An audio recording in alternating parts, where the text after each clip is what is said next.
Selamat pagi jemaat sekalian yang terkasih dalam Tuhan kita Yesus Kristus. Apa kabar semuanya? Berharap kita semua dalam keadaan baik dan penuh sukacita. Berikut beberapa informasi kegiatan gereja minggu ini yang perlu kami sampaikan untuk diperhatikan bersama-sama. Rapat urusan gereja akan dilaksanakan pada hari Minggu, 13 Oktober 2024, setelah kebaktian umum kedua selesai.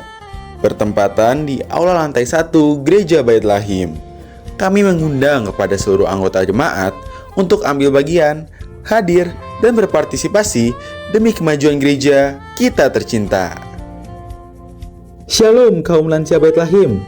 Persekutuan Usia Anugerah akan diadakan pada hari Kamis 17 Oktober 2024 pukul 10 pagi di Aula Lantai 1 Gereja Bait Lahim. Kepada seluruh kaum lansia Bait Lahim, mari hadir dan bersukacita bersama.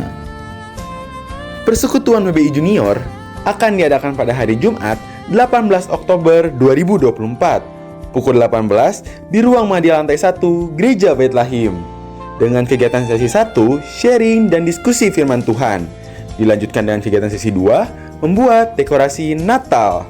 Kepada seluruh wanita Bait Lahim yang berusia 55 tahun ke bawah, kami undang untuk hadir dalam persekutuan ini. Jumat 18 Oktober 2024. Mari hadir dalam kebaktian tengah minggu yang akan diadakan pada hari Rabu pukul 17.30 di ruang kebaktian GBI Bait Lahim. Dimohon para jemaat agar dapat mempersiapkan diri dan ambil bagian bersama-sama dalam kebaktian doa Rabu minggu ini. Kami mengucapkan selamat kepada para jemaat yang berulang tahun di minggu ini. Kiranya damai sejahtera Kristus menyertai Bapa, Ibu, Saudara sekalian. Berita duka, telah dipanggil ke rumah Bapa di sorga, Ibu Nini Iriani dalam usia 54 tahun. Ibunda dari Saudari Olivia, anggota jemaat Bait Lahim. Jenazah telah dimakamkan di pemakaman Kerkov Cimahi pada hari Rabu 9 Oktober 2024. Atas nama gereja, kami menyampaikan rasa duka yang mendalam kepada keluarga besar almarhumah Ibu Neni.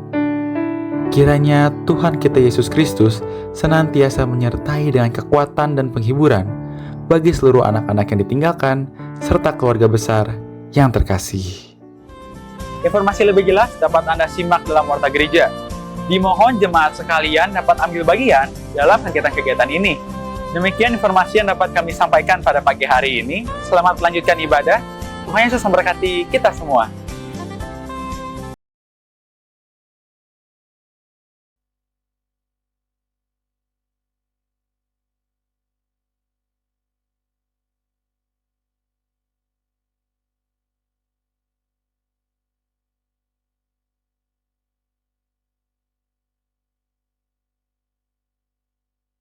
Bait Lahim.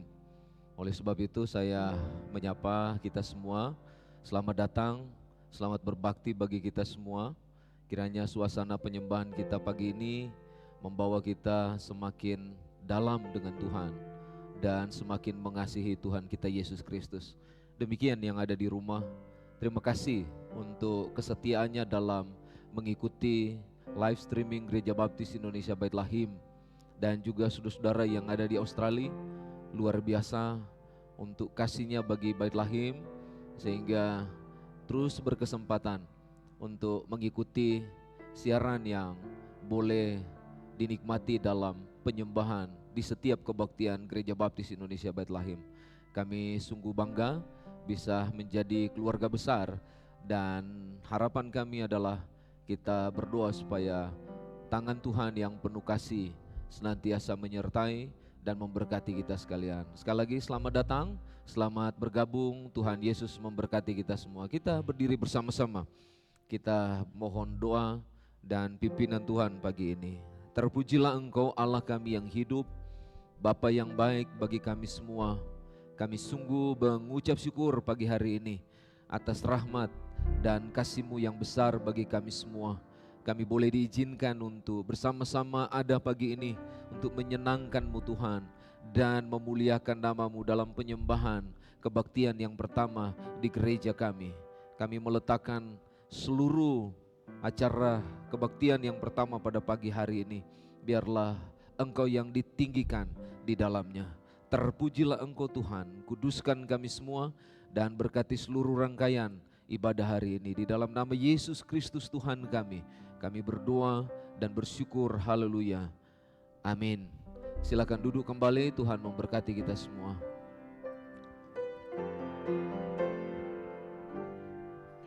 Shalom, selamat pagi Bapak Ibu Saudara. Mari kita siapkan hati kita, saya akan bacakan satu ayat pengantar dari kitab 2 Tesalonika 3, ayat yang ketiga. Firman Tuhan berkata, tetapi Tuhan adalah setia. Ia akan menguatkan hatimu dan memelihara kamu terhadap yang jahat. Mari kita naikkan pujian bersyukur pada Tuhan buat setiap kasih anugerah yang Tuhan nyatakan dalam hidup kita.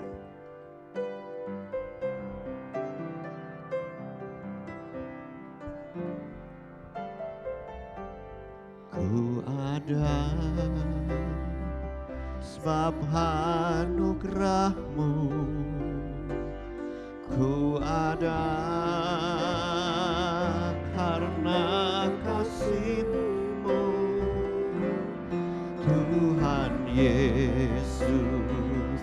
Ku berterima kasih buat kasih rahmat-Mu.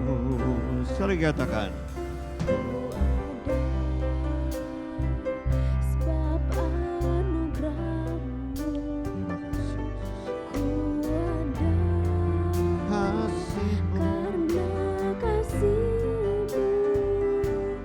Tuhan Yesus, ku berterima kasih buat kasih rahmat-Mu. Terima kasih Yesus, Yesus, terima kasih. Hanya anugerah-Mu buat hidupku sekarang. Ku kan memuji-Mu selamanya. Sama-sama katakan. Ku ada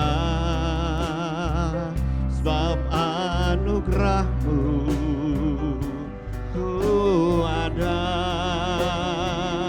karena kasih-Mu, Tuhan Yesus. Ku berterima kasih buat kasih rahmat-Mu. Katakan sama-sama. Terima kasih Yesus, Yesus, terima kasih. Hanya anugerah-Mu buat hidupku sekarang. Ku kan memuji-Mu selamanya. Terima kasih Yesus, Yesus, terima kasih. Hanya anugerah-Mu buat hidupku sekarang.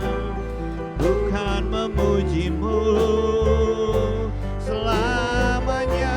Hanya anugerah-Mu, hanya anugerah-Mu buat hidupku sekarang.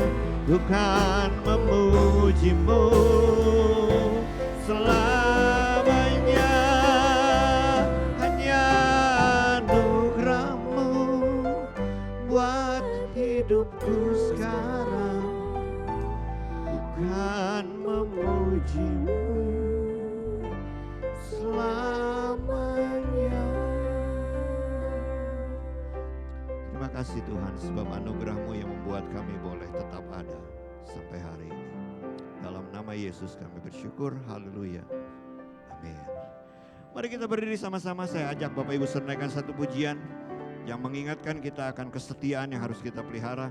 Karena satu hari nanti kita akan dengar nama kita dipanggil. Dan kita harus ada ketika kita dipanggil Tuhan. Naikkan pujian ini sama-sama. Waktu bunyi sangkakala.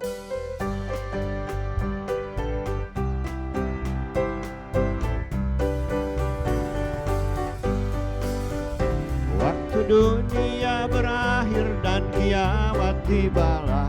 waktu sangkakala Allah menggema, waktu umatnya berkumpul di tempat yang mulia, waktu namaku dipanggil ku ada. Jemaat yang katakan, Waktuku disangkakan, waktuku disangkakan, waktuku disangkakan, waktu namaku dipanggil ku. Bait yang kedua, para saleh akan bangkit pada hari mulia dan berkumpul dalam surga yang bakal, karena kasih Yesus yang telah dikaruniakannya. Katakan, namaku dipanggil ku ada waktu bunyi sangkakala, waktu bunyi sangkakala,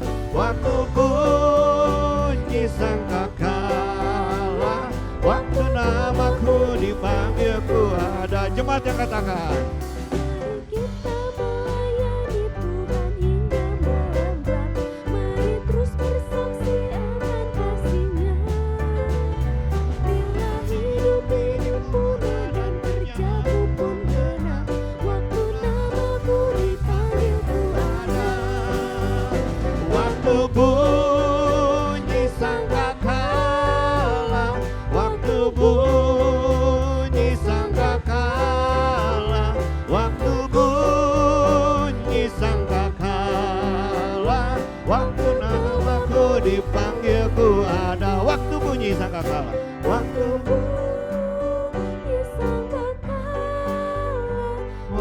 Bunyi sangkakala, waktu bunyi sangkakala, waktu bunyi sangkakala, waktu namaku dipanggil kuat. Sekali lagi jemaat katakan, waktu bunyi sangkakala, waktu bunyi sangkakala, waktu bunyi sangkakala, waktu namaku dipanggil ku ada, waktu namaku dipanggil ku ada. Sekali lagi katakan, waktu namaku dipanggil ku ada.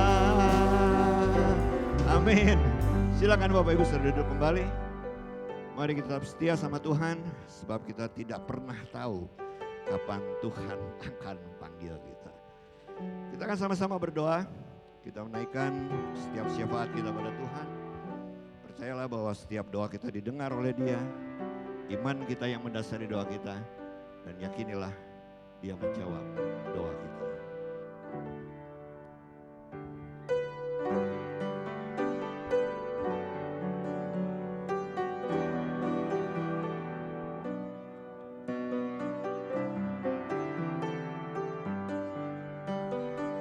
Mari bawa hatimu pada Tuhan dan katakan sama-sama.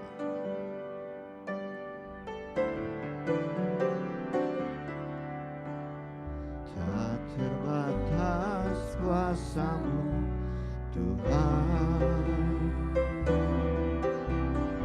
semua dapat Kau lakukan. Apa yang kelihatan mustahil bagiku, itu sangat mungkin bagimu. Sekali lagi katakan, tak terbatas Tuhan. terbatas kuasa-Mu Tuhan. Amin. Semua dapat Kau lakukan. apa yang kelihatan mustahil bagiku, itu sangat mungkin bagimu.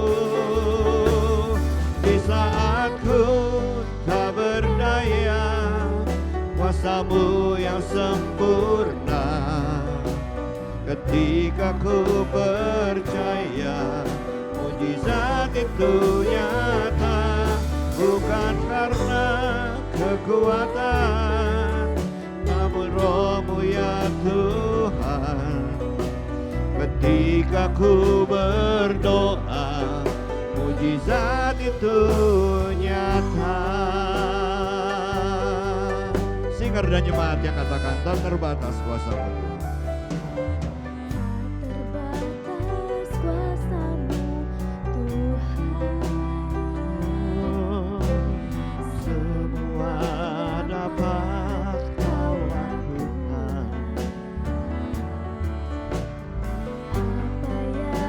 Apa yang kelihatan mustahil bagiku, Itu sangat mungkin bagimu. Di saat ku tak berdaya, kuasa-Mu yang sempurna. Ketika ku percaya, mujizat itu nyata. Bukan karena kekuatan, tapi Roh-Mu ya Tuhan. Ketika ku berdoa, mujizat itu nyata. Di saat ku tak berdaya, kuasa-Mu yang sempurna. Ketika ku percaya, mujizat itu nyata. Bukan karena kekuatan, namun Roh-Mu ya Tuhan. Ketika ku berdoa, mujizat itu nyata. Ketika ku berdoa, mujizat itu nyata. Ketika ku berdoa, mujizat itu nyata. Mari sejenak kita bersama-sama berdoa memohon kepada Tuhan. Kami mengaminkan apa yang Engkau firmankan kepada kami, bahwa barang siapa setia dalam perkara kecil, Engkau akan menyediakan dan memberikan perkara-perkara yang besar kepada yang setia. Terima kasih Tuhan untuk firman-Mu yang boleh mengingatkan kami sebagai anak-anak-Mu, untuk kami tetap berpegang teguh pada kesetiaan. Karena tanpa kesetiaan kepadamu, kami tidak akan dapat menikmati kasih sayang dan berkat-berkat Allah yang Kau sediakan bagi mereka yang setia. Pagi ini Tuhan, kami mau berdoa dan meletakkan ke dalam tangan-Mu bagi kami semua keluarga besar Gereja Baptis Indonesia Bethlehem, semua kami yang tergabung di dalamnya. Kami mohon Tuhan supaya Engkau menilik kami satu persatu dan memperhatikan seluruh keberadaan hidup kami. Apakah kami didapati setia atau tidak? Ingatkan kami ketika kami tidak ada dalam kesetiaan kepadamu. Kehidupan kami berubah setia kepadamu. Kami lebih cenderung untuk memprioritaskan dan mengutamakan hal-hal yang mementingkan diri sendiri, atau hal-hal yang berkaitan dengan keduniawian yang membawa kami mengalami kemerosotan secara rohani. Tuhan, ajar kami supaya kami lebih memandang kepada Engkau dan melihat segala hal yang membawa hidup kami untuk semakin mengenal Engkau lebih dalam, semakin bergairah dalam membantu seluruh potensi yang ada dalam hidup kami, menyenangkan hati Tuhan. Terima kasih banyak Tuhan. Dan bila kami Engkau dapati setia, biarlah kami terus berpegang teguh di dalamnya. Sehingga semakin hari kami semakin ditambah-tambahkan untuk kami semakin mengasihi Engkau dan taat kepadamu Tuhan. Terima kasih, terima kasih. Dan kami terus berdoa, biarlah hari lepas hari kami senantiasa berpusat kepada hadirat Allah dalam hidup kami. Bapa Surgawi, kami juga berdoa dan meletakkan ke dalam tangan-Mu untuk pergumulan-pergumulan kami, di dalam kami mengiring akan Engkau, baik keluarga kami maupun segala aktivitas kami, kerja usaha kami, studi kami, dan juga mungkin kami sedang lemah fisik, bahkan kami membutuhkan belas kasihan-Mu untuk kami boleh mengalami dan mendapatkan keturunan dalam hidup kami. Itulah sebabnya Tuhan, tolong untuk pergumulan-pergumulan kami ini, secara akal kami tidak mampu untuk menjalani, tetapi kami tahu Tuhan, Engkau adalah Roh Allah yang berkuasa atas hidup kami. Mampukan kami dan beri kami kekuatan dalam kami menghadapi pergumulan-pergumulan yang sedang kami jalani. Biarlah kami senantiasa bersandar kepada Engkau dan mengandalkan Engkau dalam segala hal dalam hidup kami. Sehingga pergumulan keluarga, suami istri, orang tua dan anak, maupun sakit yang kami alami, ekonomi dalam rumah tangga kami, kerja usaha kami, studi kami, dan keturunan yang kami perlukan, biarlah semua itu boleh Tuhan proses dengan baik, sehingga membawa kami didewasakan dan bahkan dapat bersyukur dengan semua hal yang Tuhan boleh izinkan terjadi ada dalam hidup kami, dan kami boleh melihat kemuliaan yang Tuhan nyatakan di dalam hidup kami. Terima kasih banyak Tuhan. Terima kasih. Kami juga bergumul dan berdoa untuk Gereja Baptis Indonesia Bethlehem dalam segala aktivitas yang dilakukan. Kiranya Tuhan Engkau yang senantiasa memberkati dan menopang, khususnya jiwa-jiwa yang dikaruniakan bagi Bethlehem untuk dipelihara, dijaga, dan dididik untuk menjadi pribadi-pribadi yang dewasa di dalam kerohanian, sehingga semua yang dilakukan, dikerjakan di dalam gereja ini mendatangkan kebaikan dan juga keagungan bagi nama Tuhan. Menolong untuk keperluan-keperluan dalam pelayanan gereja ini, biarlah Tuhan campur tangan dan mencukupinya tepat pada waktunya. Secara khusus kami mau berdoa untuk cabang dan pos pelayanan kami. Biarlah Tuhan Engkau yang menolong dan memberkati setiap cabang dan pos pelayanan gereja kami, baik yang ada di Trucuk, di Purbowangi dan Kampung Laut, bahkan Jati Jajar. Juga kami serahkan dalam tangan-Mu yang ada di Banjar dan di Cianjur, juga yang ada di Ciwidey. Biarlah Tuhan Engkau berkarya di dalam pelayanan-pelayanan ini bagi hamba-hamba Tuhan yang sedang bekerja, melayani dan mengabdikan hidup untuk menggembalakan pelayanan yang Tuhan percayakan bagi mereka. Kau beri hikmat dan kuasa bagi mereka supaya mereka dapat mengarahkan jemaat, membimbing dan menyediakan rumput yang hijau untuk bisa dinikmati, dirasakan oleh jemaat, dan mereka boleh sama-sama diberkati oleh Tuhan. Juga kami berdoa untuk tempat-tempat kami ini Tuhan yang belum bergembala. Tuhan, sampai detik ini dan kami percaya ke depan, kami terus bergumul untuk Tuhan mengaruniakan pelayan-pelayan yang terpanggil untuk menolong pekerjaan Tuhan ini, supaya ada yang menyiapkan dirinya untuk datang terjun dan mengembalakan pelayanan-pelayanan ini.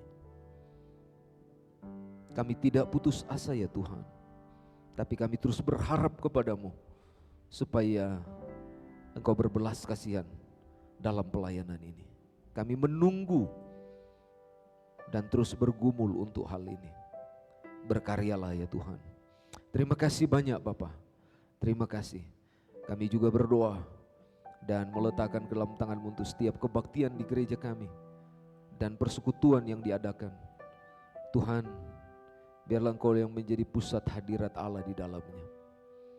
Kami hanya rindu Tuhan, supaya Engkau menjadi sentral dalam penyembahan kami. Semua hati kami tertuju kepada Engkau dan membawa kami untuk semakin memahami bahwa Engkau Allah yang setia, senantiasa akan menyertai dan memberkati pelayanan yang Kau percayakan bagi kami. Engkau yang memulai ya Tuhan. Kami percaya Engkau yang akan memberkati sampai pada akhirnya Engkau datang pada kali yang kedua. Terpujilah Engkau Tuhan. Terima kasih. Kami mengucap syukur untuk semua apa yang Tuhan percayakan bagi kami, keluarga besar Bethlehem. Dan kami ingat untuk minggu yang akan datang, di tanggal 20 ada pelantikan presiden dan wakil presiden terpilih untuk menjadi presiden dan wakil presiden Republik Indonesia dalam periode 2024 sampai 2029. Bapa, kami mohon penyertaan-Mu dan berkat-Mu atas bangsa kami melalui pelantikan ini. Biarlah mereka boleh menjadi wakil-Mu untuk bisa memimpin dan mengelola, menjalankan roda pemerintahan di negara dan bangsa kami, sehingga negara dan bangsa kami ada dalam keadaan damai dan juga diberkati oleh Tuhan. Terima kasih banyak Tuhan. Biarlah dalam suasana ini Tuhan, dengan presiden dan wakil presiden yang baru, negara dan bangsa kami dalam keadaan aman dan terkendali, dan ekonomi di negara dan bangsa kami terus meningkat untuk mensejahterakan seluruh rakyat Indonesia. Terpujilah Engkau Tuhan. Terima kasih, kami bersyukur. Dan terakhir kami mau berdoa untuk jemaat yang berulang tahun. Diletakkan ke dalam tangan-Mu untuk Ibu Yanti Musa, Bapak Sudianto, Bapak Wisnu Prabowo, Diakon Tony Ramli, Ibu Hendrawati Antonio, Ibu Seli Oktavianti, Saudari Fiona Emily Jaya, dan Saudara Amos. Kami letakkan ke dalam tangan-Mu, Tuhan yang memberkati mereka, Tuhan juga yang akan melingkupi kehidupan mereka dan memberkati keberadaan mereka hari lepas hari. Biarlah mereka disehatkan dan senantiasa dicukupkan dalam segala keperluan-keperluan mereka. Dan bahkan jemaat kami yang sakit, kami letakkan ke dalam tangan-Mu. Engkau yang berperkara bagi mereka dan memberkati hidup mereka. Di dalam nama Yesus Kristus Tuhan kami berdoa dan meletakkan sekali lagi penyembahan kami, suasana kebaktian yang pertama pagi ini ke dalam kuasa kemurahan Tuhan. Haleluya. Amin. Amin, terima kasih Pak Pendeta Tony. Mari Bapak Ibu Saudara siapkan persembahan kita, persiapkan persepuluhan kita dengan sebaik-baiknya.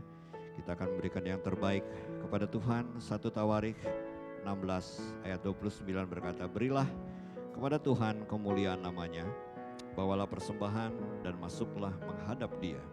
Sujudlah menyembah kepada Tuhan dengan berhiaskan kekudusan.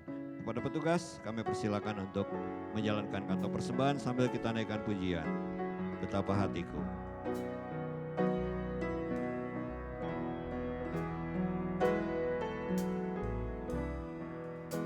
betapa hatiku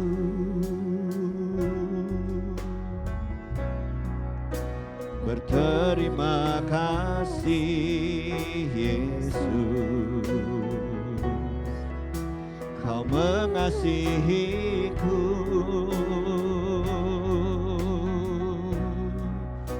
Kau memilikiku. Mari jemaat katakan,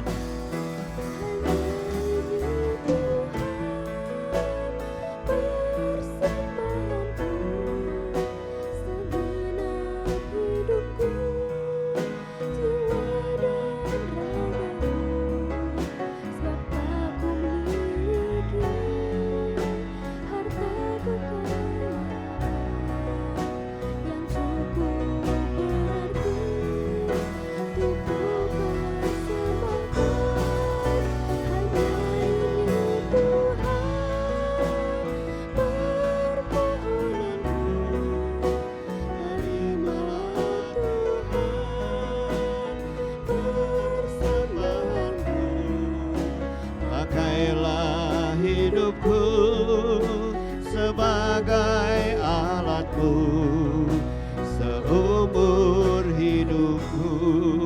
Oh, pakailah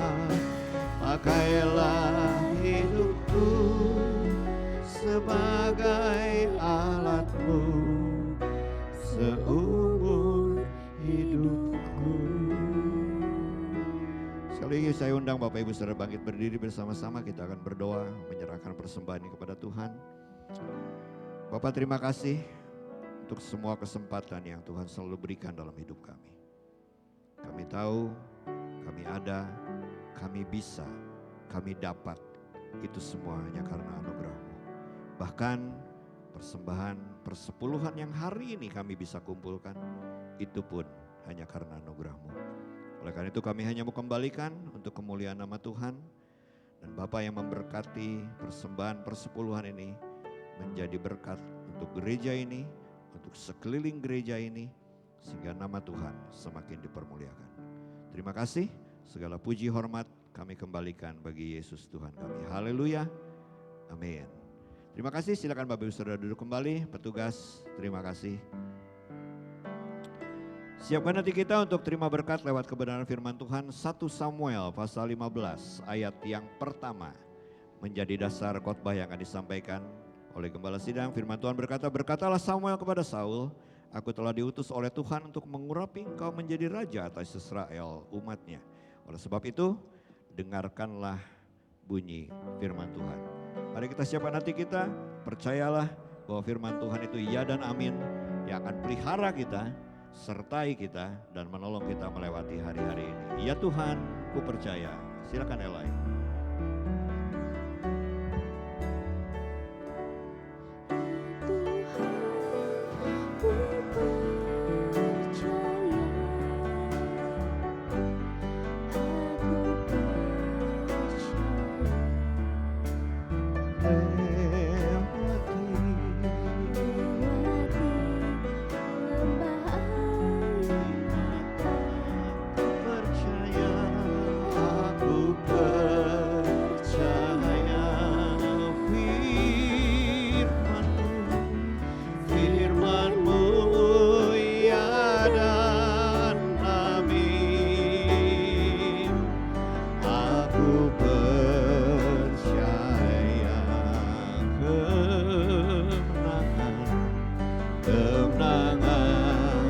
Sudah kau jamin, aku percaya. Sekali lagi katakan, iya Tuhan, ku percaya, aku percaya.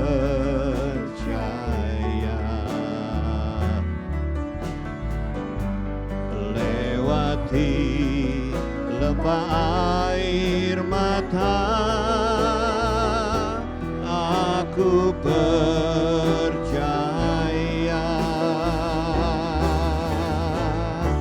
Firman-Mu ya dan amin,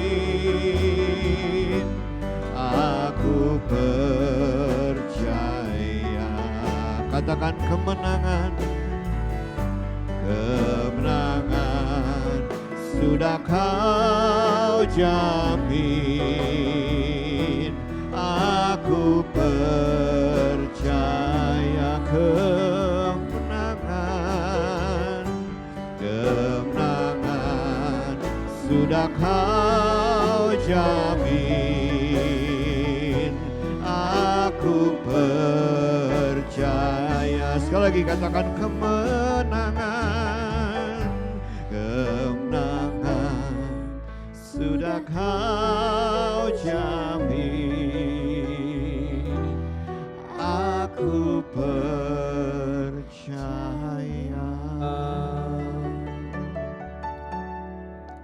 Kita berdoa sejenak. Bapa, kami percaya kuasa-Mu. Sampai detik ini senantiasa bekerja. Dan kami yakini berjalan ke depan berlaku sama. Itulah sebabnya kami menyerahkan waktu ini ke dalam tangan-Mu. Biar kuasa-Mu yang bekerja untuk memeteraikan setiap kebenaran yang kami boleh renungkan pada pagi hari ini. Kuduskan kami semua dan berkati tanah hati kami yang terbuka kepada Engkau, supaya sungguh-sungguh dapat membuahkan kehidupan yang sungguh mengasihi Tuhan dan setia kepada Tuhan. Terpujilah Engkau Bapa. Terima kasih, dalam nama Yesus kami berdoa dan siap untuk menikmati kebenaran firman-Mu. Haleluya. Amin. Selamat pagi Bapak Ibu Saudara yang dikasihi Tuhan. Kita bersyukur pagi ini kita sudah ada di minggu kedua. Ya, minggu kedua ini kita akan bicara sedikit tentang berpegang teguh pada kesetiaan. Kalau bicara berpegang teguh, berarti kita harus sungguh-sungguh berdiri di atas satu keyakinan yang kokoh kepada Tuhan, ya. Dan saya percaya kita semua yang ada di sini sama, kita ada dalam pegangan yang luar biasa kepada Tuhan Yesus Kristus.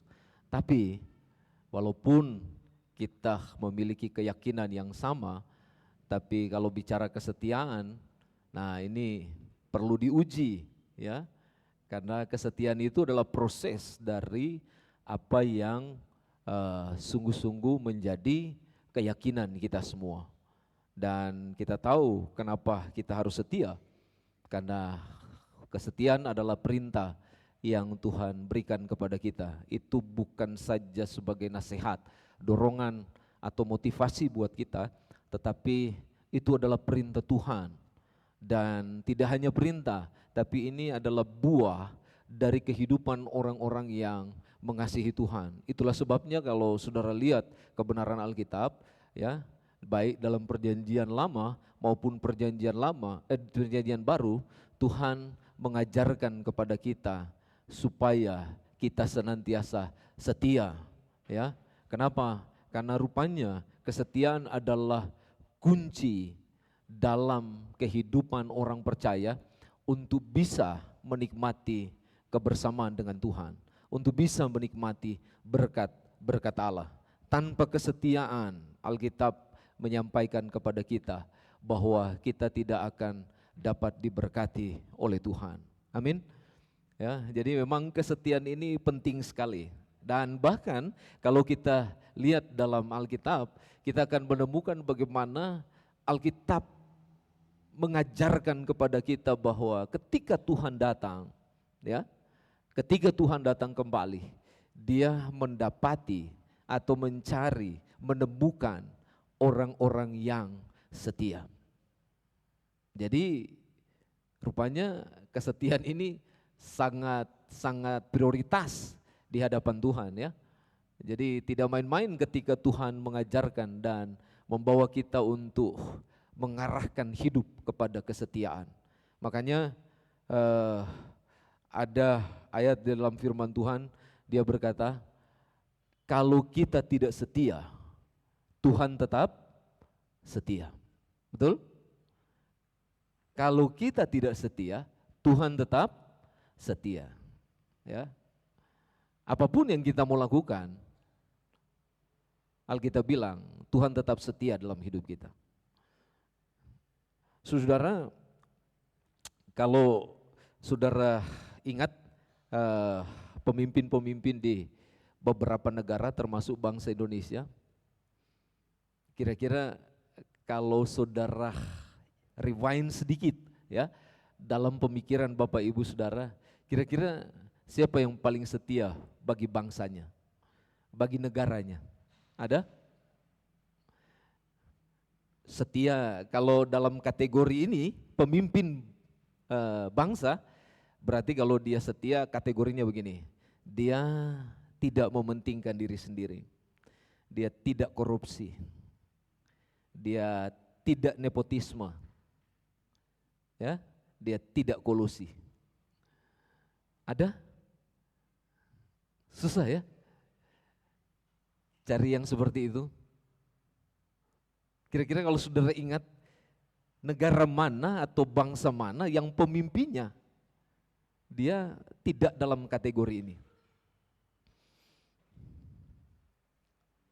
Artinya bahwa dia korupsi, dia mementingkan diri sendiri, dia kolusi, dia nepotisme.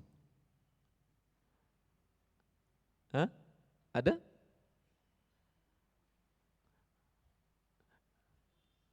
Sulit kita menemukan ya. Karena paling gampang kita menemukan orang yang ada dalam kategori yang saya sampaikan. Betul? Paling mudah sekali. Tapi kalau kita mau cari orang yang betul-betul mengasihi bangsanya, mengasihi negaranya, susah sekali. Susah sekali. Sama di negara-negara, bukan negara-negara ya, di kehidupan umat Israel sama. Ya. Kalau kita mau menemukan pemimpin yang paling teruji dalam memimpin bangsa Israel, kemungkinan sampai hari ini yang diingat cuma satu. Tapi itu pun dia kalah karena kepentingan diri sendiri, Daud. Betul? Jatuhnya di situ, gitu. Karena kepentingan diri sendiri, maka dia melakukan kejahatan di mata Tuhan. Dan Tuhan mendisiplin dia luar biasa. Sehingga di Mazmur 51 kalau saudara lihat, dia meminta pengampunan kepada Tuhan dan Tuhan ampuni. Dan Tuhan melayakkan dia kembali. Ya. Sulit sekali kita mau dapatkan pemimpin. Kalau kita ingat pemimpin bangsa kita, mulai dari proklamator sampai yang terakhir sekarang ini, di presiden yang ke-7, nanti ada presiden yang ke-8, kita belum tahu, belum teruji ya, karena baru mau dilantik. Tapi dari 7 presiden itu, semua ada lemahnya, ada kekurangannya, ada sesuatu yang kita bisa pandang dalam hidup mereka bahwa tidak berhasil memimpin bangsa. Betul? Kenapa? Apa masalahnya? Cuman ada satu masalahnya. Ketika mereka diangkat untuk menjadi pemimpin bangsa, dimanapun termasuk di bangsa kita, coba lihat komitmen mereka ketika mereka menyampaikan orasi mereka di hadapan seluruh rakyat Indonesia. Komitmennya luar biasa. Mereka berani berkata bahwa mereka akan setia bagi bangsa dan negara, betul? Tapi ketika jadi, apa yang terjadi? Berubah setia. Betul? Berubah setia. Sehingga terjadi persoalan-persoalan yang sangat luar biasa di bangsa itu. Tidak hanya bergerak dari rakyat, tapi di atas itu tidak ada fondasi yang kuat bagi pemimpin bangsa untuk bisa menyatakan atau mendeklarasikan bahwa dia berhasil. Enggak. Itu persoalan serius kita. Nah, ini yang saya ingin sampaikan kepada saudara, yang ada kaitan dengan apa yang saya mau sampaikan hari ini kepada kita. bahwa Tuhan mau setiap orang dan setiap kita yang mengasihi Tuhan, kita harus berpegang teguh pada kesetiaan. Karena berpegang teguh pada kesetiaan itu adalah ketetapan yang Tuhan ajarkan kepada kita, tetapi juga ini menjadi bagian dalam hidup kita untuk kita jalani hari lepas hari. Karena tanpa kita berpegang teguh kepada Tuhan, berpegang teguh pada kesetiaan kepada Tuhan, kita akan gagal dalam menjalani kehidupan kita. Apalagi dalam mengasihi Tuhan. Semua akan berubah. Ya. Mari kita lihat di dalam bagian ini ya. Kita belajar dari kehidupan seorang raja yang ditetapkan oleh Tuhan. Ya, ini raja pertama bangsa Israel. Yang kalau kita lihat di dalam bagian ini, dalam pasal 15 ini, dalam 1 Samuel pasal 15, sungguh luar biasa Tuhan, dia menggambarkan tentang raja ini. Ya, dia raja yang kuat, dia gagah, diurapi oleh Tuhan. Tapi pada akhirnya Alkitab bilang, kalau kita lihat di dalam bagian ini, dia ditolak sebagai raja sampai akhir hidupnya. Ya, apa yang membuat dia sampai ditolak oleh Tuhan dalam kehidupannya sebagai seorang raja yang diurapi oleh Tuhan? Cuman satu masalahnya, dia berubah setia. Ya, dia berubah setia. Kalau kita perhatikan baik-baik di dalam pasal 15 ini, kita akan menemukan hal-hal penting yang mendasari kenapa orang dia bisa berubah setia. Dia tidak berpegang teguh pada kesetiaan, kepada ketetapan yang Tuhan telah berikan kepadanya sebagai orang yang dipercayakan oleh Tuhan untuk perkara-perkara yang luar biasa yang Tuhan berikan kepadanya. Dan ini juga jadi satu pengajaran yang luar biasa kepada kita sebagai orang-orang yang mengasihi Tuhan, agar kita tidak berubah setia kepada Tuhan, tapi kita belajar berpegang teguh pada kesetiaan kepada Tuhan sehingga kehidupan kita tidak tersandung. Dan ini yang Tuhan mau kita lihat dalam bagian ini, untuk kita belajar sejenak sehingga kita sungguh-sungguh diarahkan supaya kita tetap pada kesetiaan kepada Tuhan. Ya. Ini penting sekali untuk kita lihat. Kenapa? Karena Alkitab mengajarkan kepada kita begini, hari-hari ini bukan hari-hari yang baik bagi kita, tetapi kita akan menghadapi gelombang pergumulan, kesukaran yang kita akan alami. Bukan menakuti, tetapi memang Alkitab mengajarkan demikian. Dan memang di akhir zaman di mana Tuhan akan datang kembali, kita akan berhadapan dengan situasi dan kondisi yang sangat amat sukar dalam hidup kita.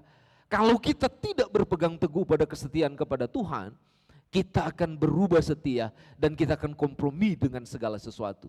Dan ini yang saya mau sampaikan kepada saudara sebagai satu pengajaran yang sungguh-sungguh membawa kita untuk kita memandang kepada Tuhan. Sehingga apapun yang terjadi dalam hidup kita, kita tetap berpegang teguh pada Tuhan.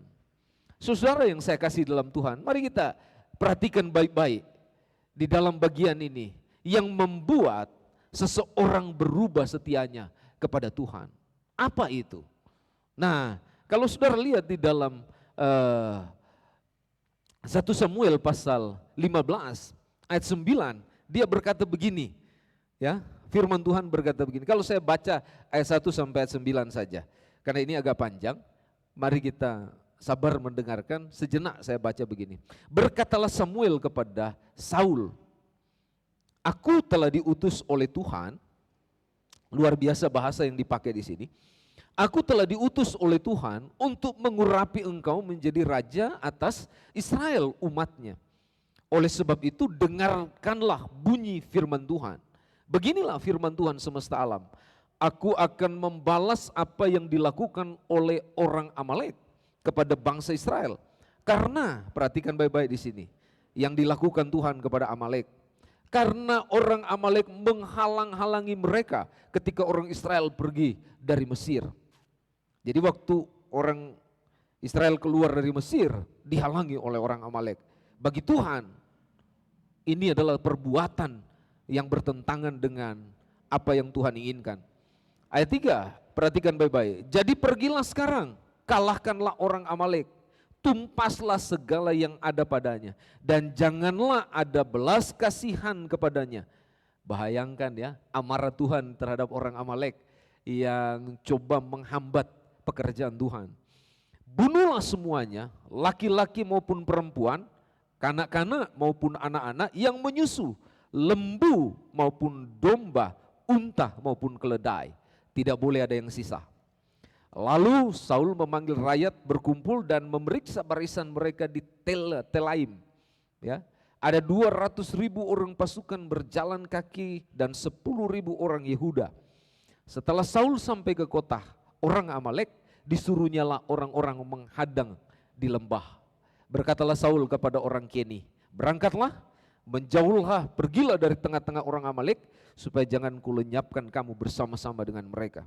Bukankah kamu telah menunjukkan persahabatanmu kepada semua orang Israel ketika mereka pergi ke Mesir? Sesudah itu menjauhlah orang Keni dari tengah-tengah orang Amalek. Lalu Saul memukul kala orang Amalek, mulai dari Havilah sampai ke Syur yang di sebelah timur Mesir. Agag, raja orang Amalek, ditangkapnya hidup-hidup, tapi segenap rakyatnya ditumpasnya dengan mata pedang. Perhatikan ayat 9. Tapi Saul dan rakyat itu menyelamatkan Agag dan kambing domba dan lembu-lembu yang terbaik dan tambun, pula anak domba dan segala yang berharga. Tidak mau mereka menumpas semuanya itu, tapi segala hewan yang tidak berharga, yang buruk, itulah yang ditumpas oleh mereka. Saudara-saudara yang saya kasih dalam Tuhan, kalau kita lihat dari ayat-ayat ini, ada 2 ayat terakhir, ayat 8 dan 9, ini yang menarik yang kita perlu selidiki di sini. Kenapa Alkitab bilang itu seseorang dia bisa berubah setia? Ya. Kenapa orang bisa berubah setia? Ternyata kalau kita belajar dari kehidupan Raja Saul, ya, Tuhan dia memerintahkan ke Raja Saul, kalau saudara lihat di dalam bagian ini, ya, khususnya di dalam ayat yang ketiga, Alkitab bilang begini, Tuhan kasih perintah luar biasa. Apa perintah Tuhan? Kalahkanlah orang Amalek, tumpas segala yang ada padanya, jangan ada belas kasihan. Berarti tidak boleh ada yang hidup, matiin semua mereka. Kata Alkitab, kata Tuhan melalui Samuel kepada Saul. Tidak boleh ada yang sisa. Kenapa? Karena mereka penghambat pekerjaan yang Tuhan telah rencanakan bagi bangsa Israel. Makanya Tuhan suruh mereka ditumpas. Tapi apa yang terjadi kalau saudara lihat di dalam ayat 8 dan 9, benar mereka bangsa Israel bersama Saul, mereka datang kepada orang Amalek dan mereka melakukan apa yang diperintahkan Tuhan. Cuman satu yang mereka tidak lakukan. Apa itu? Membiarkan raja orang Amalek namanya Agag tidak ditumpas. Bersama apa? Binatang-binatang yang baik yang mereka pandang. Itu artinya yang pertama kalau kita lihat di dalam bagian ini, ya, yang diajarkan oleh Alkitab, apa yang membuat orang berubah setia? Yang pertama-tama ini, apa? Paradigmanya jahat. Pandangannya tidak benar. Pandangannya tidak baik. Kalau saudara lihat di dalam bagian ini, di ayat 9, Alkitab bilang, Saul dia menyelamatkan Agag dan kambing domba dan lembu yang terbaik dan tambun. Padahal Tuhan bilang basmi. Tapi dia tetap menyelamatkan itu. Kenapa dia menyelamatkan itu? Sekali lagi saya mau bilang kepada kita, kenapa banyak pemimpin dijatuhkan dengan cara tidak terhormat. Salah satu kesalahan mereka adalah serakah. Mereka apa dikatakan memperkaya diri sendiri. Coba kita pikirkan ini. Ya, kenapa Saul jatuh? Karena ada dalam konteks ini. Paradigmanya tidak paradigma yang benar, yang sesuai dengan apa yang Tuhan tetapkan, yang sesuai dengan apa yang Tuhan minta kepadanya untuk dia taati dan lakukan. Apa itu? Tumpas. Tapi dia coba putar balikan bahasa tumpas ini dengan bahasa yang luar biasa kalau kita lihat di sini. Di dalam ayat 9 ini. Apa yang disebutkan di dalam ayat 9 ini? Dia mengamankan kehidupan Raja Agag.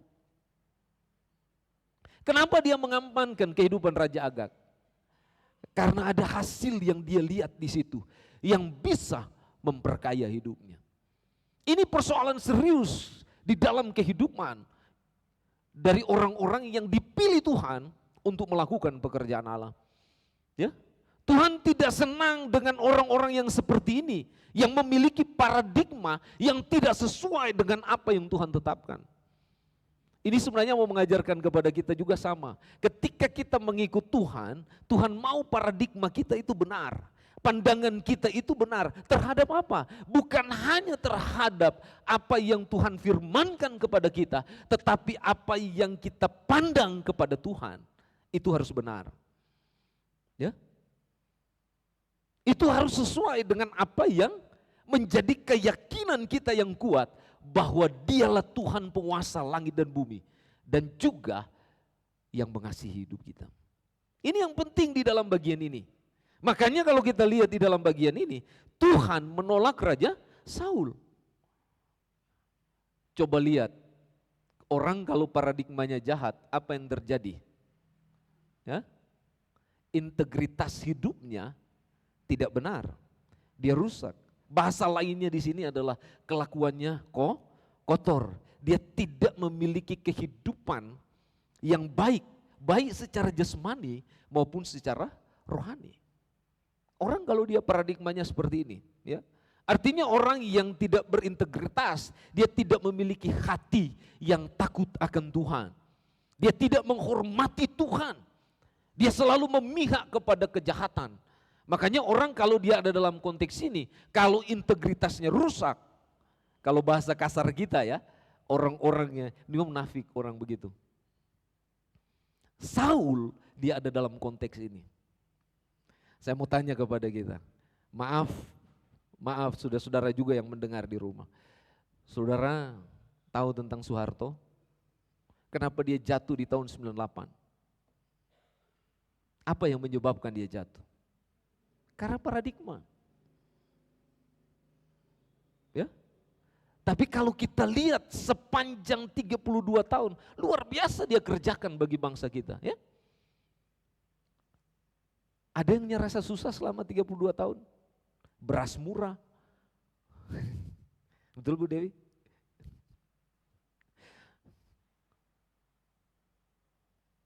Ongkos angkot murah. Betul nggak? Coba kita ingat sedikit. Kita ingat kebaikannya dulu deh, yang kecil. Ya. Coba. Semua orang toleransinya baik. Tapi semenjak reformasi tahun 98, kejatuhan Soeharto, apa yang terjadi? Sekarang Cimpali harganya melambung. Bisa 1000 kali lipat dari yang kita dapat. Dulu saya beli nasi kuning itu di zaman saya sekolah SMP. 300 perak dapat nasi kuning. Benar. Di daerah saya. Paling mahal 500. Coba sekarang cari nasi kuning harga 500. Dapat nggak? Enggak. Dulu kami saya coba sedikit maju sedikit. Di Semarang, kami di Semarang dulu tahun berapa itu? 2006, 2007, 2008.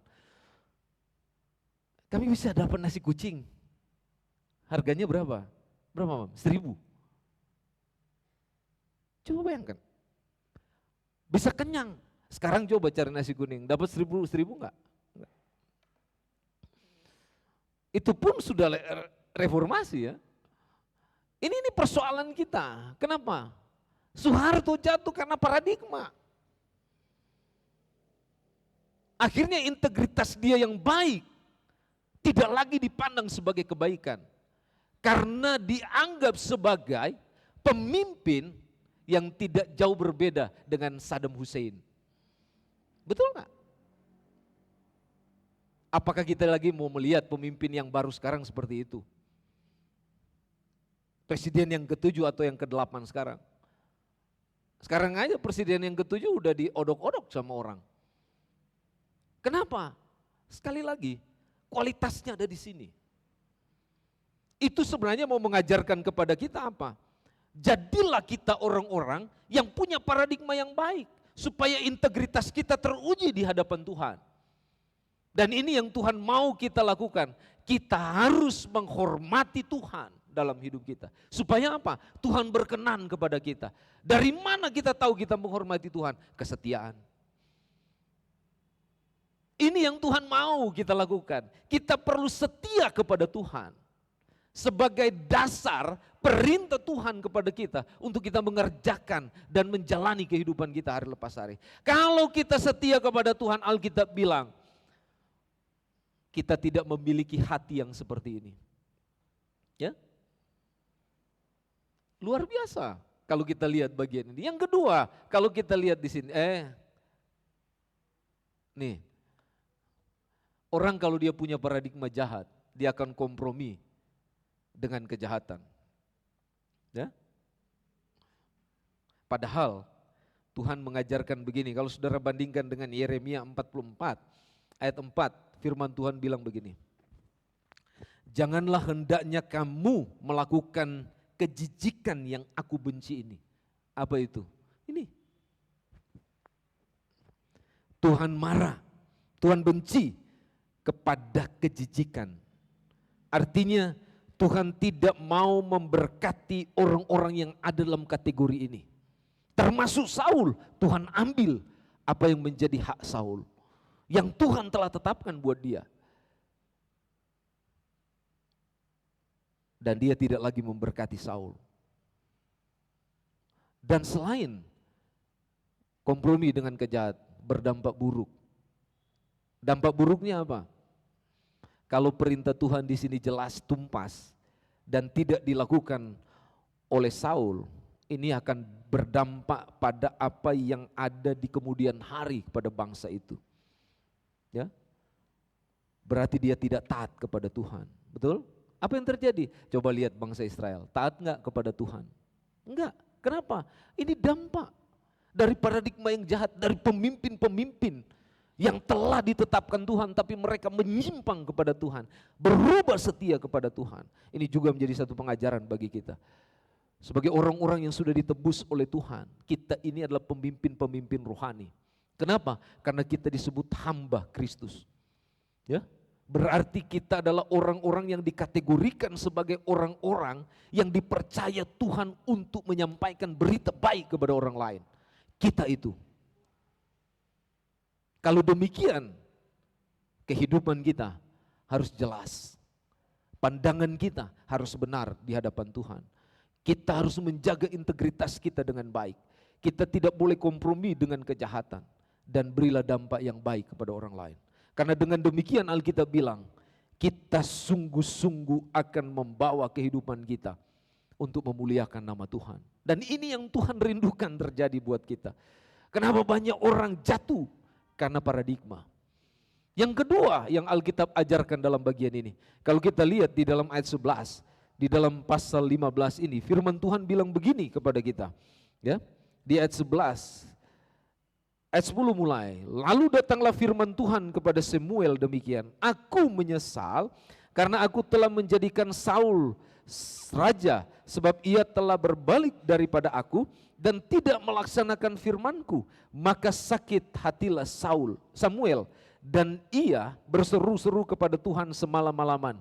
Lalu Samuel bangun pagi-pagi untuk bertemu dengan Saul, tetapi diberitahukan kepada Samuel demikian, Saul telah ke Karmel tadi dan tidak didirikannya baginya suatu tanda peringatan. Kemudian ia balik dan mengambil jurusan ke Gilgal.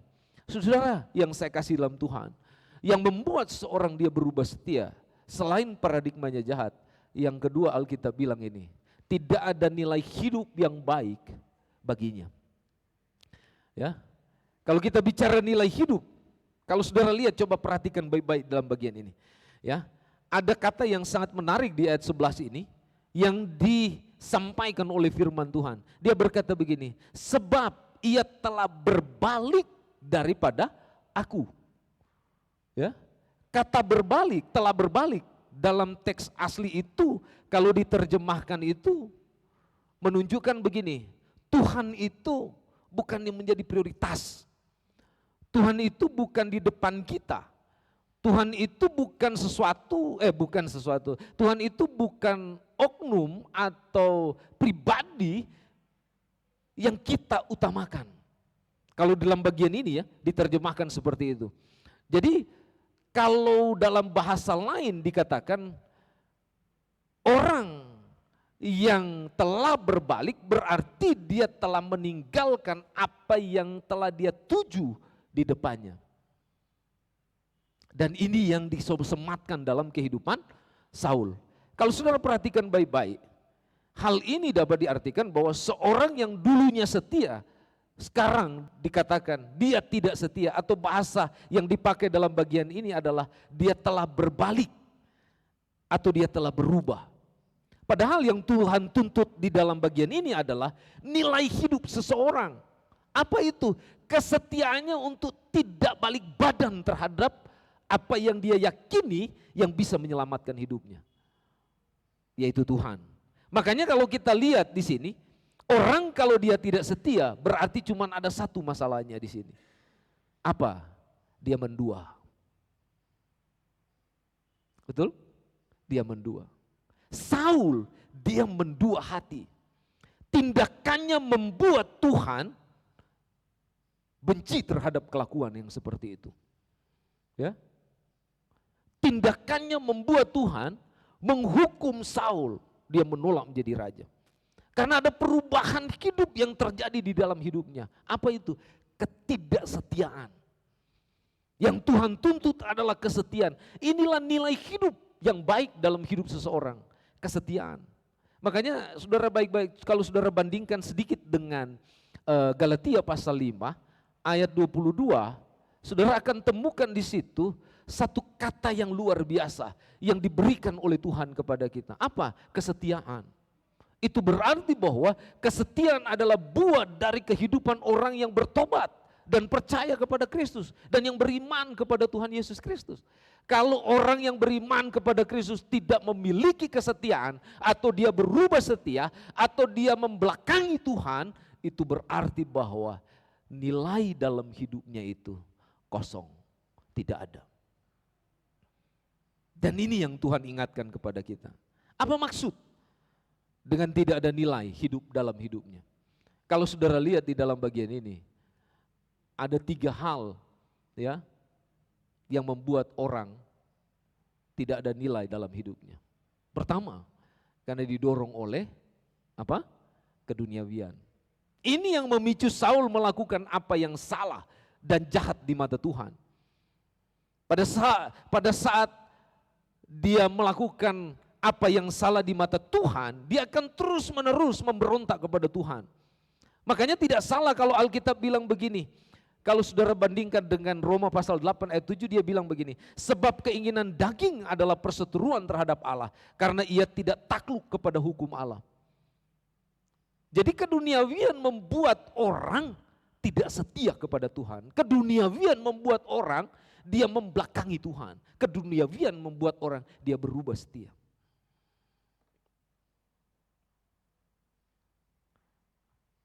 Kemudian dia bilang di dalam bagian ini, orang yang tidak memiliki nilai hidup yang benar atau yang baik karena dia mengambil jalannya sendiri. Yesaya pasal 53 ayat 6 bilang begini, kita sekalian sesat seperti domba, masing-masing kita mengambil jalannya sendiri. Coba lihat Saul, Tuhan suruh lain dia bikin lain, betul? Betul ya? Itu artinya apa? Saul menjadikan dirinya sama seperti Tuhan, atau menjadikan dirinya bos dalam hidupnya. Hati-hati di sini, kadang-kadang orang Kristen ada dalam kategori ini, ya. Akhirnya dia tidak bernilai hidupnya, karena dia mengambil jalannya sendiri. Kebanyakan kita, mungkin kalau yang pertama masih bisa kita atasi, tapi yang kedua, menjadikan diri bos itu pengaruhnya luar biasa, ya. Itu pengaruhnya luar biasa. Melebihi apa yang ditetapkan oleh Tuhan kepada kita. Itu kalau kita lihat di dalam bagian ini, Yesaya bilang apa? Kita seperti domba-domba yang sesat. Jadi kalau orang ada dalam kategori ini dia tersesat. Makanya orang kalau dia tersesat, dia tidak pernah memandang kepada kebenaran atau kepada Tuhan. Yang dia kerjakan adalah apa yang menjadi keinginan dia, bukan keinginan Tuhan. Tuhan mau mengajarkan kita supaya kita tidak hidup sesuka hati. Tapi kita belajar bagaimana kita sungguh-sungguh bergantung kepada Tuhan. Baru yang terakhir dia bilang di sini, orang yang tidak ada nilai hidupnya adalah dia menomorduakan kebenaran. Ya, ini artinya kalau kita lihat di sini, Saul tidak memikirkan tentang Allah. Makanya tidak salah firman Tuhan berkata begini dalam Roma pasal 3 ayat 11 sampai 12. Tidak ada yang benar, seorang pun tidak ada seorang pun yang berakal budi, tidak ada seorang pun yang mencari Allah. Ya. Orang Kristen kalau menomorduakan kebenaran, hati-hati di sini. Ya. Tuhan tidak akan berkenan bagi kita. Apapun yang kita lakukan, itu akan mendatangkan keburukan dalam hidup kita, bukan kebaikan. Tuhan mau supaya kita senantiasa memiliki nilai hidup yang luar biasa di hadapan Tuhan. Apa itu? Kesetiaan. Sehingga kesetiaan itu akan mendorong kita untuk memandang kepada hal-hal yang baik dan benar. Kesetiaan itu akan membawa kita untuk mengambil jalan yang tepat, yaitu bergantung kepada Tuhan. Kesetiaan itu juga yang akan mengarahkan kita untuk kita menomorsatukan Tuhan dalam segala sesuatu. Tanpa itu kita tidak akan bisa menikmati kebersamaan dengan Allah. Terakhir firman Tuhan bilang dalam bagian ini, ya. Kalau saudara lihat di dalam ayat 11 dan ayat 23 ada dua bahasa yang sebenarnya intinya sama. Yang pertama di ayat 11 bagian B adalah tidak melaksanakan firman-Ku. Yang 23 bagian terakhir dia bilang, karena engkau telah menolak firman Tuhan. Yang membuat orang dia berubah setia adalah karena dia mengabaikan firman Tuhan. Amin. Jadi orang kalau dia mengabaikan firman Tuhan, cirinya sederhana, ini dia. Berarti dia tidak mau mendengar. Jadi kalau itu bicara tentang hal-hal yang rohani, dia selalu tutup telinga. Apalagi kalau bicara hal-hal rohani yang mendidik dan mendisiplin keakuan kita. Wah, itu pasti ini pakai earphone, ya. Tidak memperhatikan dan tidak taat pada firman Tuhan. Itu orang yang mengabaikan firman Tuhan. Saul, dia mengabaikan firman Tuhan.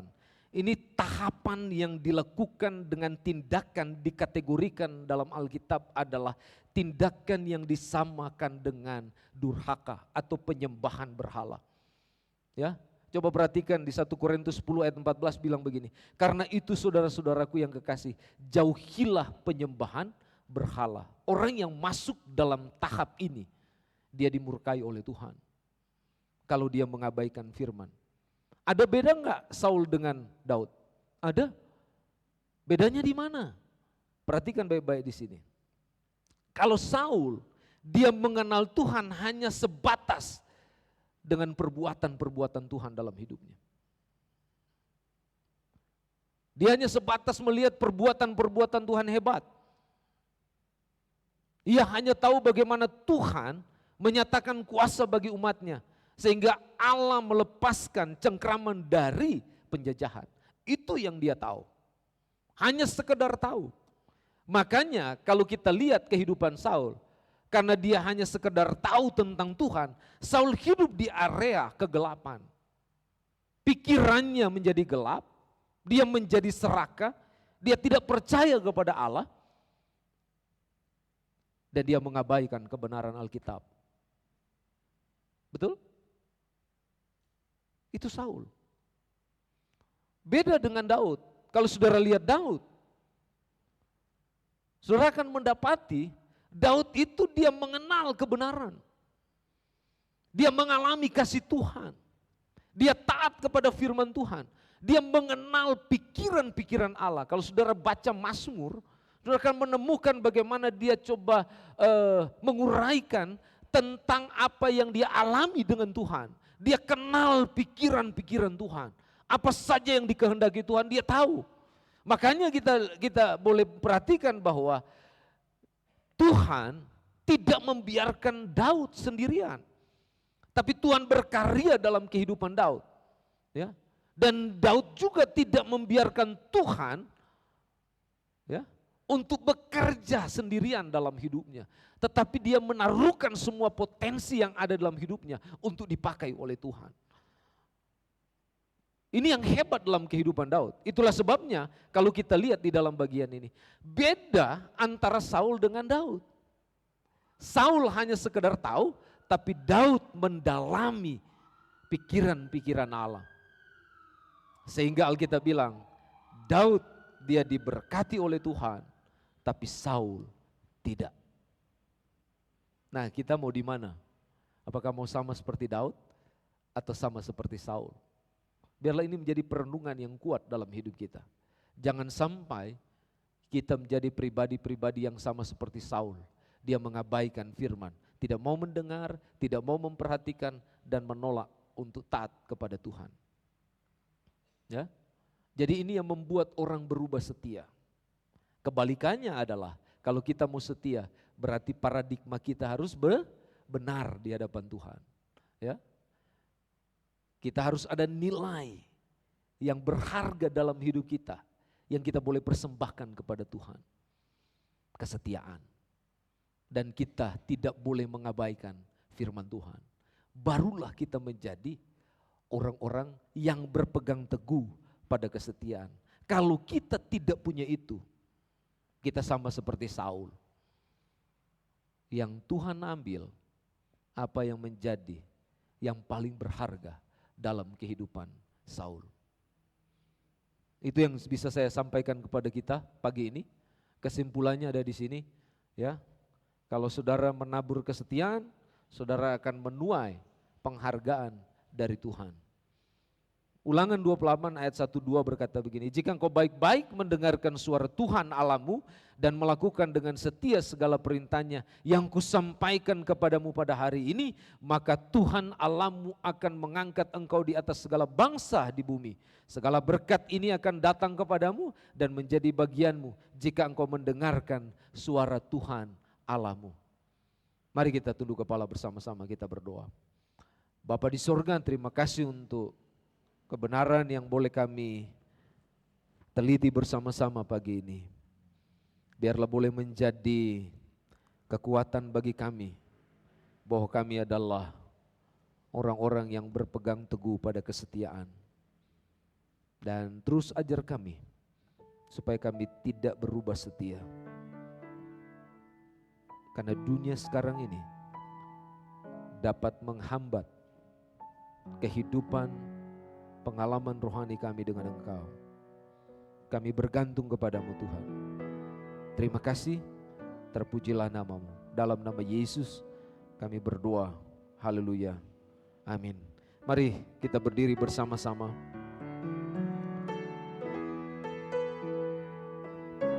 Kita nyanyikan pujian, Ku Tetap Setia. Dengan pujian ini biarlah boleh menjadi respon kita, bahwa kita berpegang teguh pada kesetiaan dan bergantung kepada Tuhan.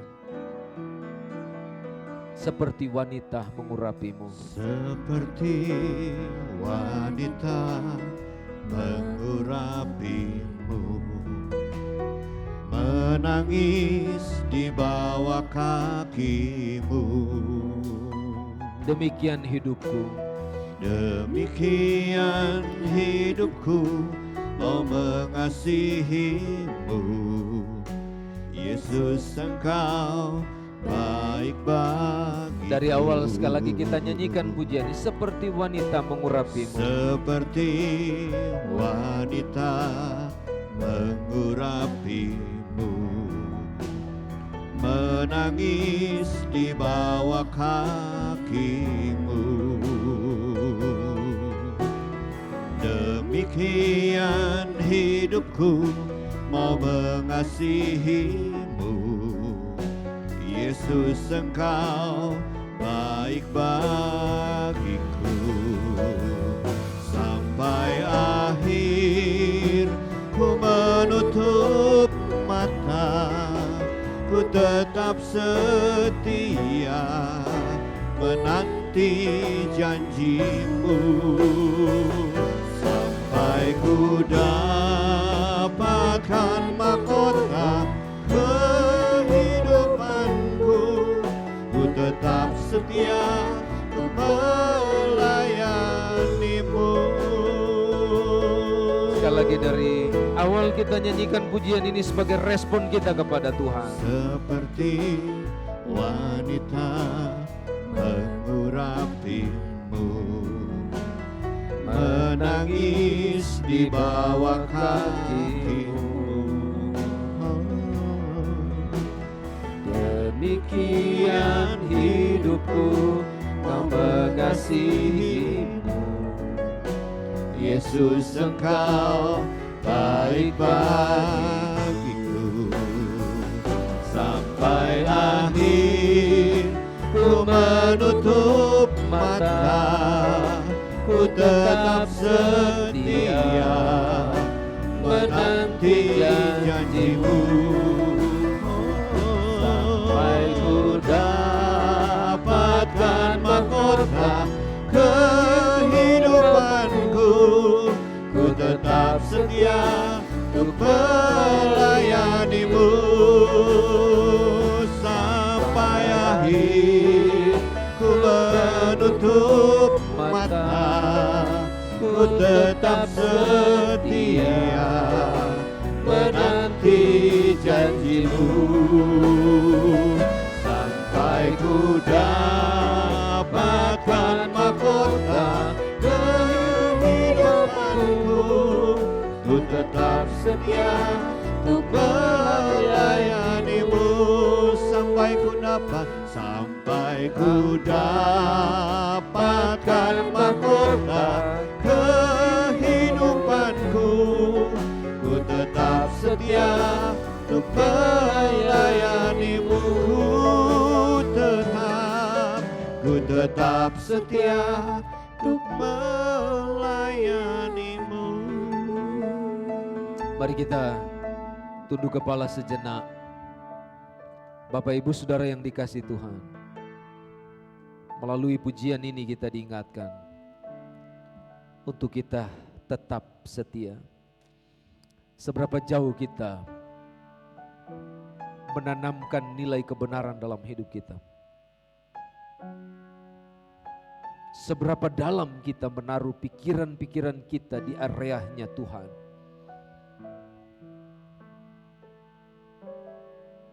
Atau sudahkah kita setia dengan Tuhan dan membiarkan Dia berkarya dalam hidup kita? Mari pikirkan ini dan pastikan dalam hidup kita bahwa kita tidak akan pernah berubah dengan iman yang kita miliki dalam Kristus. Kita akan tetap setia kepada Tuhan.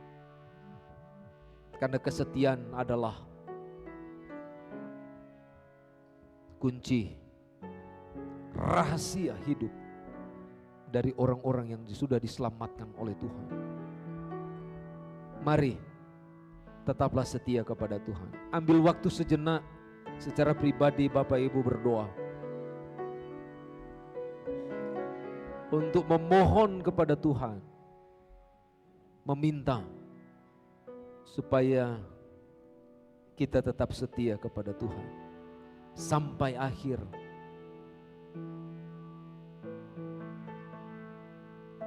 Doakan, Tuhan tolong saya supaya saya tetap menjaga nilai kebenaran dalam hidup dan menaruh pikiran-pikiran di area Tuhan supaya saya tetap setia kepada Tuhan. Berdoalah, minta Tuhan berkarya bagi saudara.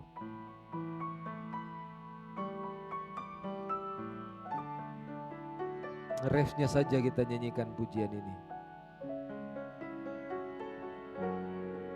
Dan setelah itu saya akan berdoa buat kita semua sampai akhir. Sampai akhir ku menutup mata, ku tetap setia menanti janjimu. Sampai ku dapatkan mahkota kehidupanku, ku tetap setia Sekali lagi kita nyanyikan pujian ini. melayanimu sampai akhir.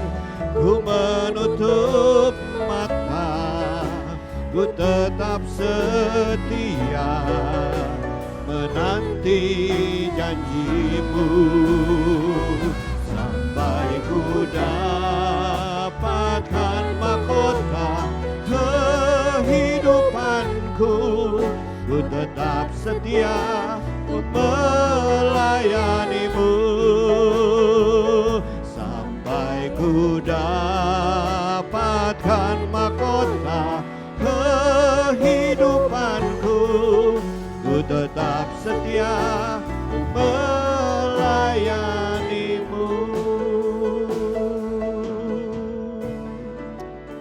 Bapak, terima kasih. Komitmen kami adalah kami akan tetap setia sampai akhir hidup kami. Sampai kami berjumpa denganmu. Sampai kekekalan di mana Engkau datang pada kali yang kedua. Terima kasih Tuhan. Terima kasih. Biarlah komitmen ini menjadi pegangan hidup kami sampai selama-lamanya. Terpujilah Engkau Tuhan. Terima kasih. Kami akan berpisah masuk ke kelas-kelas sekolah minggu. Dan juga mungkin ada di antara kami yang kembali ke tempat kami masing-masing. Penyertaan-Mu Tuhan menjadi bagian yang baik dalam hidup kami. Jemaat Bethlehem yang terkasih, terimalah berkat dari Tuhan kita Yesus Kristus. Anugerah dan kasih setia Tuhan, Bapa Surgawi yang menyertai kita sekalian. Dan juga kemurahan dan berkat-berkat di dalam Kristus Yesus dan kekuatan penyertaan di dalam Allah Roh Kudus senantiasa melingkupi dan memberkati kita sekalian dari sekarang sampai Maranatha tiba. Haleluya, haleluya, amin.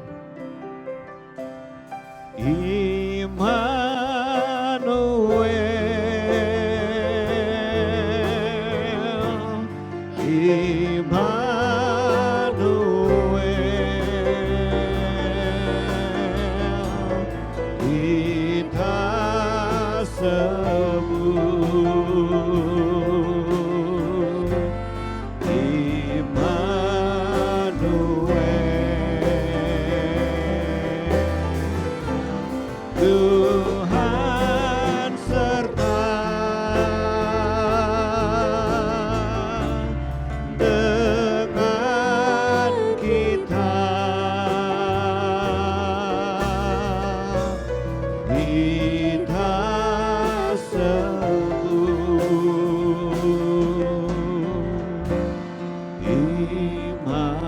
kita sembuh.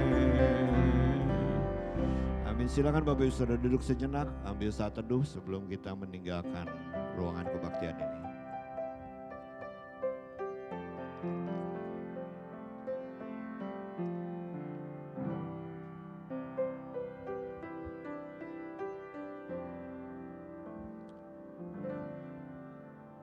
Amin. Terima kasih. Selamat pagi. Tuhan Yesus memberkati kita semua. Petugas, terima kasih untuk semuanya. Berikut beberapa informasi kegiatan gereja minggu ini yang perlu kami sampaikan untuk diperhatikan bersama-sama. Rapat urusan gereja akan dilaksanakan pada hari Minggu, 13 Oktober 2024, setelah kebaktian umum kedua selesai, bertempatan di Aula Lantai 1 Gereja Bait Lahim. Kami mengundang kepada seluruh anggota jemaat untuk ambil bagian, hadir, dan berpartisipasi demi kemajuan gereja kita tercinta. Persekutuan Usia Anugerah akan diadakan pada hari Kamis, 17 Oktober 2024, pukul 10 pagi di Aula Lantai 1 Gereja Bait Lahim. Kepada seluruh kaum lansia Bait Lahim, mari hadir dan bersukacita bersama. Persekutuan PBI Junior akan diadakan pada hari Jumat, 18 Oktober 2024, pukul 18 di ruang media lantai 1 Gereja Bait Lahim. Dengan kegiatan sesi 1, sharing dan diskusi firman Tuhan. Dilanjutkan dengan kegiatan sesi 2, membuat dekorasi Natal.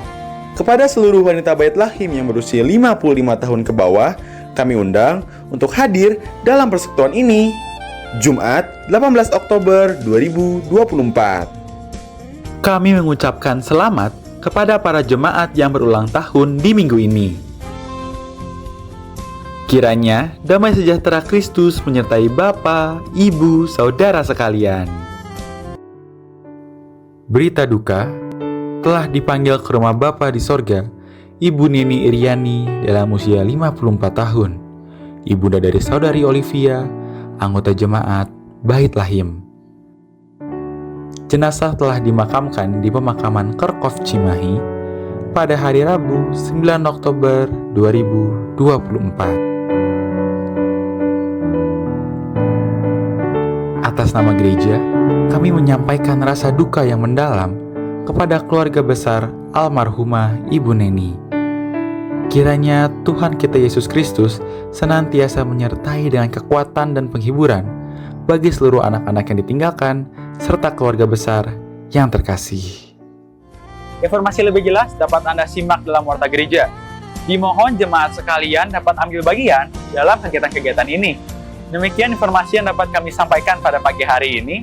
Tuhan Yesus memberkati kita semua.